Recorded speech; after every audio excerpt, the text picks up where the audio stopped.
PUBG အကောင့်တွေကတကယ်ပဲ hack ရတာဒီလောက်ထိလွယ်နေပြီလားသူတို့ရဲ့ security မခိုင်တာလားတကယ်တော့ security မခိုင်တာမဟုတ်ပါဘူး user fault တို့ပဲပြောပါတော့ဒီ knowledge မလုံလောက်မှုတွေကြောင့်အခုချိန်မှာ PUBG အကောင့်တွေအများကြီး hack ခံနေရတယ်အဲ PUBG အကောင့်တွေဘယ်လို hack ကြတာလဲဆိုတော့ကျွန်တော်အခု live session နဲ့လုပ်ပြသွားမယ်အရင် video မှာကျွန်တော် Mobile Legend အကောင့်တွေကိုဘယ်လို hack လဲဆိုတော့ကျွန်တော်တင်ပေးထားပြီးဖြစ်တယ်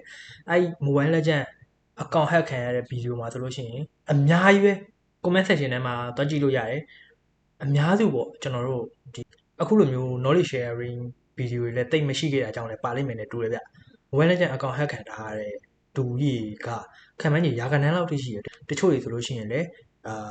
ပတ်သက်ကိုအမြောက်အများသုံးထားတဲ့ account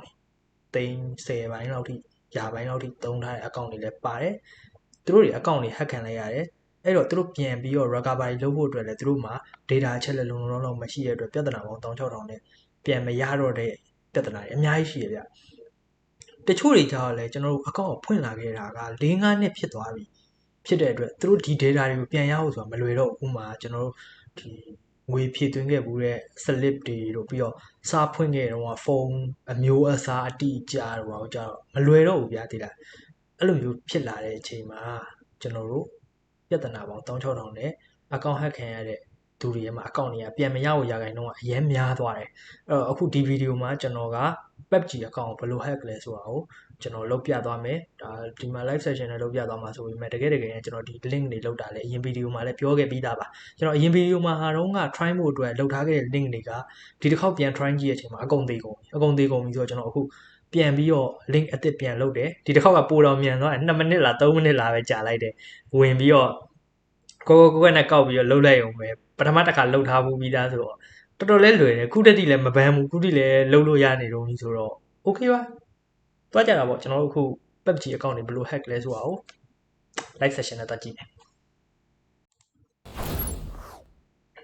okay ဒီမှာကျွန်တော်နှစ်နေရာပြထားတယ်နှစ်နေရာပြထားရဲဆိုတဲ့အချိန်မှာကျွန်တော်ဘာတွေပြထားရလဲဆိုတာကိုကျွန်တော်တစ်ချက်ပြောပြမယ်ပေါ့နော်ပထမတစ်ခုကတော့ဒီဘက်မှာ browser ပုံစံမျိုးပြထားတယ်အဲ့ဒါကကျွန်တော်တို့ scam link ပါများသောအားဖြင့်ဒီ scam link တွေကိုဘယ်နေရာမှာတွေ့ရတတ်တုံးဆိုလို့ရှိရင်ကျွန်တော်တို့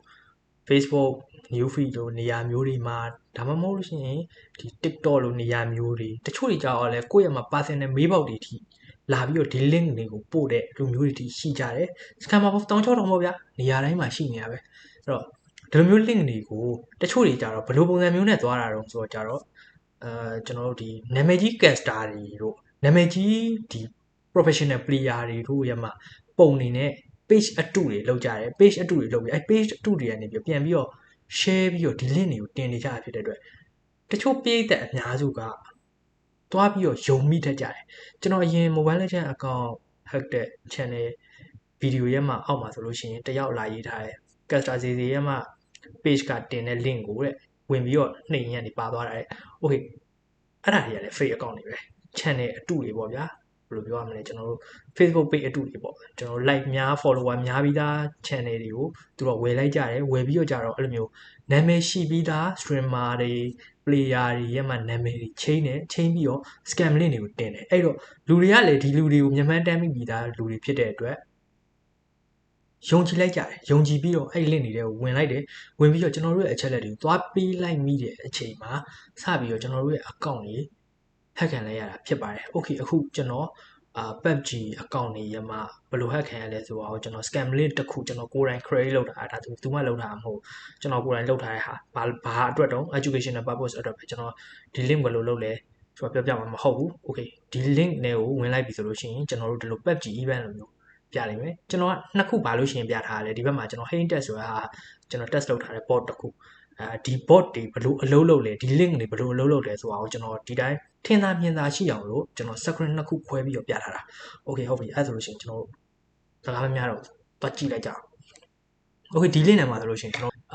Midas Spine ဆိုတဲ့ဟာ Midas Spine လားဘာလားတော့မသိဘူးဒါပေမဲ့ဒီ link ကိုကျွန်တော်သိတယ်ဒီပြောရလို့ရှိရင်တော့ဒီ channel ကိုပေါ့နော်ဒီ website ကကျွန်တော်တို့ Mobile Legend Diamond တွေ PUBG UC တွေဝယ်ဖို့အတွက်လုပ်ထားတဲ့ website ဒါပေမဲ့ဒီ website ကအတူကြီးအခုလုပ်ထားတဲ့ website ကအတူကြီးဒီလိုမျိုးအစ်စ်လည်းရှိတယ်အစ်စ် channel နဲ့တပုံစံနဲ့တူအောင်အတူလုပ်ပြီးတော့ PUBG ကလုပ်တဲ့ event ပုံစံမျိုးလုပ်ထားတာအတူမှန်းဘယ်နေရာမှာတည်တာလဲကြည့်လိုက်အပေါ်မှာ dangerous ဆိုပြီးပြနေတယ် တချို့ website တွေတော့မပြဘူးတချို့ website တွေလည်းပြတယ်အဲ့လို dangerous ဆိုတဲ့ website တွေဆိုလို့ရှိရင်ရှောင်ပါများသောအားဖြင့်လာကနေ dangerous ပြနေတာမဟုတ်ပါဘူးပြီးတော့နောက်တစ်ခုဒီ link တွေကိုကြည့်လိုက်လို့ရှိရင် link တွေမှာ PUBG ကတော့ official ထုတ်တာဒါမှမဟုတ် Middlesbrough ကနေဒါ official ထုတ်တာဆိုလို့ရှိရင်ဒီမှာ Middlesbrough ဆိုတဲ့စာတို့ PUBG mobile ဆိုတဲ့စာကိုလုံးဝတစ်လုံးမမှာပဲနဲ့ပါလာပါလိမ့်မယ်ဘာလို့လဲသူတို့ကဒီ domain တွေကိုဝယ်ထားတာဖြစ်တဲ့အတွက်အဲ့ domain name တွေကခက်ခဲပါတယ်ပြန်ပြီးအတုလုပ်ဖို့များသောအားဖြင့်သူတို့အတုလုပ်မယ်ဆိုလို့ရှိရင် PUBG mobile ဆို PUBGS mobile လို့ပါတော့အဲ့လိုမျိုးဂျားထဲမှာ S ခံသွားတာတို့MOBILA တို့ပါတော့တတိမထားမိတော့တဲ့နေရာမျိုးလေးမှာသူတို့ပြင်ပြီးတော့ domain name တွေနဲ့လုပ်တတ်ကြတယ်ဒါကတော့များသောအားဖြင့် scammer တွေလုပ်တတ်တဲ့ပုံစံမျိုးပေါ့ okay အဲ့ဆိုလို့ရှိရင်ဒီမှာသူတို့လုပ်ထားတဲ့ website scam လေးမှန်ဘယ်လိုသိရတော့အများကြီးကြည့်ကြမလို့ပြသိတာဖြစ်နိုင်လားမဖြစ်နိုင်လားဝင်ကြည့်ရတယ်ကျွန်တော်တို့ကြောက်လည်းသိနေပြီဘာလို့လဲဆိုတော့ကြည့်ဒီမှာကျွန်တော်တို့ material တွေကျွန်တော် PUBG မဆော့တော့တော်တော်ကြာပြီဒါပေမဲ့ material တွေဘယ်လောက်အရေးကြီးလဲဆိုတာကျွန်တော်သိရဘယ်လောက်ဈေးကြီးလဲဆိုတာလည်းကျွန်တော်သိရ upgrade gun တွေအတွက်ဘယ်လောက်အရေးပါလဲဆိုတာလည်းကျွန်တော်သိရအဲ့တော့material 6ချောင်း8ချောင်း2ချောင်း4ချောင်းပြီးတော့ဒီဘက်မှာကျွန်တော်တို့ suit တွေရှိမယ်ပြီးတော့နောက်ထပ်ဒီမှာကားစကင်ဆိုလို့ရှိရင်ကျွန်တော်အရင်တစ်ခေါက်က trimmer တယောက်ဒီဖောက်တာကြည့်လိုက်တယ်သူဂျန်ကိုစာပွားနဲ့သွားတဲ့ပုံစံမျိုးလုပ်ထားတာတော်ကုန်မှရတဲ့စကင်မျိုးတွေအဲ့လိုစကင်မျိုးတွေကျွန်တော်တို့ free draw ထဲမှာပေးထည့်ထားတာ okay free draw ထဲမှာပေးထည့်ထားနောက်တစ်ခုအောက်ကိုဆက်သွားကြည့်မယ်ကျွန်တော်ဒါတော့မ draw သေးဘူးဒီမှာ season token တွေနဲ့ season token ဆိုတာဘာလဲ PUBG ဆိုရလူတိုင်းသိရပေါ်ပဲရနေတဲ့ token တွေဗျာအဲ့ token တွေနဲ့ခင်ဗျားတို့ upgrade ခံတွေလဲပေးတယ်ဖြစ်နိုင်လားဒါကတော့စဉ်းစားပေါ့များသောအားဖြင့်ကျွန်တော်အရင်ဗီဒီယိုတွေမှာပြောခဲ့သလိုပဲသူတို့ကဘာလုပ်တာလဲကျွန်တော်တို့ရဲ့လောဘကို target ထားပြီးတော့လိမ့်တာ okay အဲ့မှာကျွန်တော်တို့အခုကြည့်လိုက်ပြီကျွန်တော်ဒါကိုတစ်ခုလဲကြည့်မလဲခင်ကျွန်တော်ဒီဘောဟာလေးကိုအရင်တစ်ချက်သွားကြည့်မယ် start now ဆိုပြီးကျွန်တော် spin လှည့်လိုက်ပြီပေါ့ဗျာ spin စလှည့်နေပြီ okay material 6ချောင်းပေါက်တယ် okay material 6ချောင်းပေါက်တယ်ပေါ့ free spin เนาะ material 6ချောင်းပေါက်တာเนาะ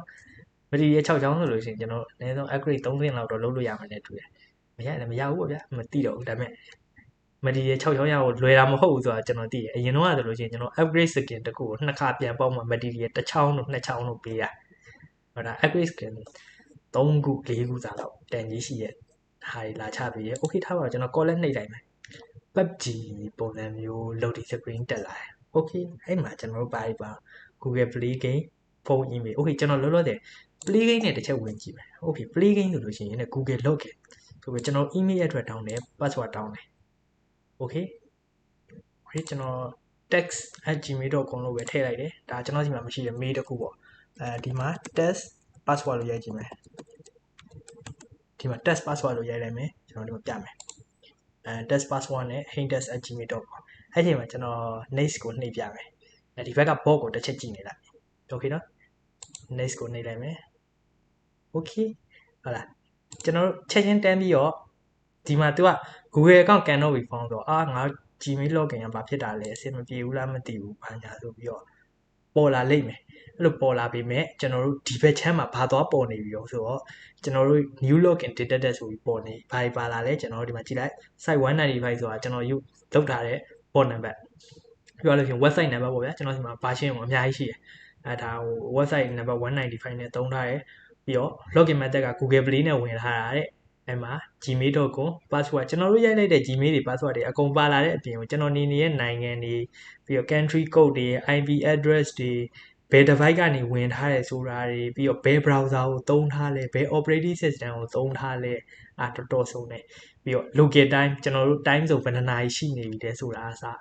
အကုန်အပြည့်အစုံပါလာတယ် okay အဲ့တော့ကျွန်တော်တို့ထားပါတော့အဲ့မှာကျွန်တော်တို့တခုဒါကတော့ကျွန်တော်ခုန Google နဲ့ဝင်ပြတာပေါ့နော် Google နဲ့ဝင်ပြတယ် okay နောက်တစ်ခုကျွန်တော်နောက်ဘာနဲ့ပြန်ပြီးတော့ပြမယ် Google နဲ့ဝင်ပြပြီးသွားပြီဆိုတော့ဒါအပေါ်ကဟာကိုကျွန်တော် free spin လှည့်ပြသွားတာ free spin လှည့်ပြသွားပြီအောက်ကဟာကိုကျွန်တော် claim လုပ်ပြမယ် claim လုပ်လိုက်လို့ရှိရင်လည်းဒီမှာ redeem ဆိုပြီးတော့တန်းပါလာတယ် okay ကျွန်တော် redeem နှိပ်လိုက်မယ်ထုံးစံတိုင်းခုနအတိုင်းပဲပြန်လာတာပဲအဲ့မှာဖုန်းနံပါတ် email ဒီဇိုင်းကတော့လုံးဝ PUBG ထဲမှာကျွန်တော် login ဝင်တဲ့ style မျိုး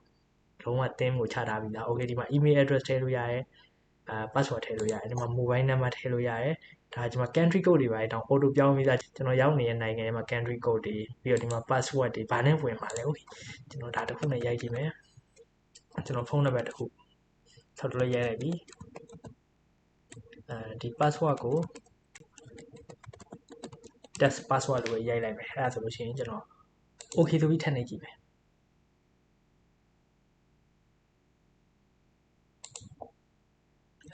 round number တဲ့ round number ဆိုတွေ့လားသူတို့လုံးဝအသေးသေးလောက်တာဒီဖုန်းနံပါတ်ဘယ်နှလုံးရှိလဲဆိုတော့သူတို့သိတယ်အဲ့ရုပ်တရက်စမ်းပြီးတော့ဆောက်တလို့ရိုက်ကြည့်မယ်ဆိုတော့ခေါင်းလေးကြောက်လေရိုက်ကြည့်လိုက်ပြီးဟာငါဖုန်းနံပါတ်မှားနေရတော့သိရဲဆိုတော့ဒါတကယ် website အစ်စ်ကြီးလားလို့ထင်တော့လောက်တာမဟုတ်အတူကြီးပဲဒါပေမဲ့ဟိုဘာဖြစ်အောင်လုပ်တာ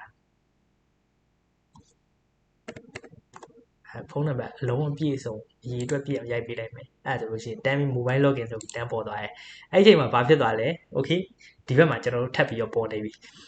login method တဲ့ link number တဲ့ကျွန်တော်ဖုန်းနံပါတ်နဲ့ login ဝင်လိုက်တာတဲ့ဖုန်းနံပါတ်ပါတယ် password ပါတယ်ဒါကျွန်တော်ရိုက်တဲ့ password ရဲ့ကျွန်တော်ရိုက်တဲ့ဖုန်းနံပါတ်ရဲ့နှစ်ခုလုံးတော့ချုပ်တက်လာတယ်ဒါပေမဲ့ဒီမှာမပြီးသေးဘူး player ID မေးတယ် okay အဲ့မှာ player ID မှာကျွန်တော်ရိုက်ကြည့်မယ်ထားပါတော့ကျွန်တော်ထောက်တော့လေးရိုက်လိုက်အောင်ပါပြီးရင်ဖုန်းနံပါတ် okay ရိုက်လိုက်ဗျာရိုက်ချင်ရိုက်ပြီးရင် account level account level 59 okay account level 59နဲ့ဒါညာ verification တစ်ချက်ထပ်ရိုက်ကြည့်လိုက်မယ် checking for account detail ထပ်ပြီးတော့ဒီမှာကျွန်တော်တို့ရဲ့ data တွေအကုန်လုံးထပ်ရောက်လာပြန်ပြီတွေ့လားplayer ID 55455 account level 59ရှိရယ်ဖုန်းနံပါတ်ကဒီဖုန်းနံပါတ်နဲ့ဆိုပြီးတော့အောက်မှာတိုင်းနေနဲ့အဟွာကြီးနဲ့အကုန်ထပ်ပြီးတော့နောက်တစ်ခေါက်ထပ်ပြီးတော့အပြည့်အစုံထပ်ပြီးတော့ရောက်လာပြန်ပြီအဲ့မှာ human verification ကျွန်တော်နှိပ်ပြမယ်နှိပ်လိုက်လို့ရှိရင်ဆောက်လဲ website တွေလည်းစရောက်ပြီအဲ့ချိန်ကြလို့ရှိရင်ဟာငါပဲ line မကောင်းတာလားဘယ်တွေရောက်ကုန်တာတော့မသိဘူးဘလို့ညာလို့ဆိုပြီးတော့လုံးလို့မရနှစ်ခါသုံးခါရရင်တော့နှစ်ခါသုံးခါသူတို့ password ရသွားမှာပဲ okay password ရသွားတဲ့ဟာကိုသူတို့ရအောင်ဝင်လိုက်မယ်ဝင်ပြီးသွားလို့ရှိရင်သူတို့မှလည်းသူတို့နီးတဲ့အနေနဲ့သူတို့ရှိရဗျကျွန်တော်တို့ကဒီမှာ IP address တွေဝိုင်းညာအကုန်ရှိပြီးသားဖြစ်တဲ့အတွက်သူတို့ကအဲ့ IP address နဲ့သူတို့ device တစ်ခုမဖန်တီးနိုင်ဘူးလို့ကျွန်တော်တို့ပြောလို့မရဘူးသူတို့လုံနိုင်ဖို့များတယ်တကယ်လို့လုံနိုင်ကြလို့ရှိရင်အဲ့လို device ကလုံးပုံစံမျိုးနဲ့ run သွားမယ်ဆိုလို့ရှိရင် PUBG ကလည်းဒီ device မှာ login ဝင်ထားဘူးလေဆိုတဲ့ပုံစံမျိုးဒီ location ကနေဝင်တာပဲဖြစ်တဲ့အတွက် PUBG ကလည်း trust ပုံစံမျိုးလုပ်ပြီးတော့သူတို့ပေးဝင်လိုက်ခဲ့မယ်ဆိုလို့ရှိရင်ကျွန်တော်တို့ရဲ့မှာ PUBG account က hacker ရဲ့လက်ထဲကိုပါသွားပြီပဲဖြစ်ပါတယ်ဒီကောင်တွေက account တွေကို hack တယ်ပြီးရင်ပြန်ရောင်းစားတယ်ဒါလိုပဲလေပတ်နေကြတာပဲပြီးတော့တနေ့ထက်တနေ့ scam လေးနေရလဲတော်တော်များလာတယ်ဘာလို့များလာလဲဆိုတဲ့အကြောင်းရင်းကလည်းရှင်းတယ်လောကတအားလွယ်နေလို့2မိနစ်ဗျာ3မိနစ်ပေါ့ထားပါတော့တကယ်တမ်းတော်နဲ့မြန်လုပ်မယ်ဆိုလို့ရှိရင်2မိနစ်နဲ့ပြီးရ link နေ scam link တွေကဒီလောက်ကြီးဒီလွယ်ကူနေတဲ့ခေတ်ကာလမှာကျွန်တော်တို့ကအဲ့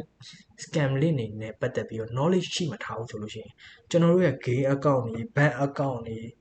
Gmail တွေကျွန်တော်တို့ရဲ့မှာအရေးပါတဲ့ account တွေအကုန်လုံးကလုံခြုံမှုမရှိတော့ဘူးလုံခြုံမှုရှိချင်တယ်ဆိုလို့ရှိရင်ကျွန်တော်တို့ဘာလုပ်ဖို့လုပ်မလဲဒါနဲ့ပတ်သက်ပြီး knowledge တွေရှိထားဖို့လိုတယ်ပြီးတော့အရင်လောဘကြီးလို့မရဘူးဒီတစ်ခုကကျွန်တော်တို့ရဲ့လောဘကိုဆွဲဆောင်နေတယ်ဒီတစ်ခုကဖြစ်နိုင်ခြေရှိတာမဖြစ်နိုင်ဘူးလားဆိုတာမျိုးကိုယ့်အကိုစမ်းစစ်ဖို့လိုလိမ့်မယ်ပြီးတော့တက်ကြွနားလည်တဲ့လူတွေကိုမေးဖို့လည်းမရှက်ပါနဲ့ပြီးတော့တကယ်လို့ဖြစ်နိုင်လို့ရှိရင်ကျွန်တော်ဗီဒီယိုကိုတခြားလူတွေကိုလည်းပြလိုက်ပါကျွန်တော်စီမှာနောက်ထပ် link တွေအနေနဲ့ဆိုလို့ရှိရင်လည်းကျွန်တော်စီမှာ Facebook လည်းရှိရယ် Instagram လည်းရှိရယ်ပြီးတော့Free Fire ရှိမယ် PUBG ဆိုလို့ရှိရင် Korea version လည်းရှိသေးတယ်ပြီးတော့နောက်ထပ်တခြား game တွေလည်းကျွန်တော်ထဲမှာအများကြီးတယ်ဥပမာ Snapchat တို့ဘာတို့ကအစကျွန်တော်စီမှာအဲ့ scam link တွေရှိတယ်အများကြီးပဲလောက်ရတာဒါလွယ်တယ်ဗျာဒါလွယ်ပြီးတော့အခုချိန်ပွားထားနေတဲ့ link တွေပုံစံမျိုးတွေပဲအဲ့လောက်ကြီးများနေတဲ့ခေတ်ကာလကြီးမှာတကယ်လို့မှနောက်ထပ်ဘလို့ game တွေအကြောင်း scam link တွေအကြောင်းသိကျင်လဲဆိုတာကိုလည်းကျွန်တော် comment box ထဲမှာမေးသွားလို့ရပါတယ်ကျွန်တော်နောက်ဗီဒီယိုမှာအသေးစိတ်လုပ်ပြီးတော့ဒီလိုမျိုးလေးဗီဒီယိုလေးတွေလုပ်ပြီးတော့ပြန်တင်ပေးပါမယ်ပြီးတော့နောက်ထပ်ဒီလိုမျိုး security update တွေအကြောင်းပြီးတော့ဒီလိုမျိုး scammer တွေအကြောင်းပို့ပြီးတော့နားလည်ခြင်းနဲ့ scam link တွေနဲ့ hack ခံရတာမျိုးတွေကိုယ့် account hack ခံရတာမျိုးတွေမဖြစ်ချင်ဘူးဒီအကြောင်းတွေကိုနားလည်ခြင်းနဲ့ဆိုလို့ရှိရင်ကျွန်တော်ရဲ့ channel လေးကိုလည်း subscribe လုပ်ပေးထားလို့ရပါတယ် okay အားလုံးကျေးဇူးတင်ပါတယ်နောက်ဗီဒီယိုမှာပြန်တွေ့တာပေါ့ကျွန်တော်ကတော့ဟိတ်ပါ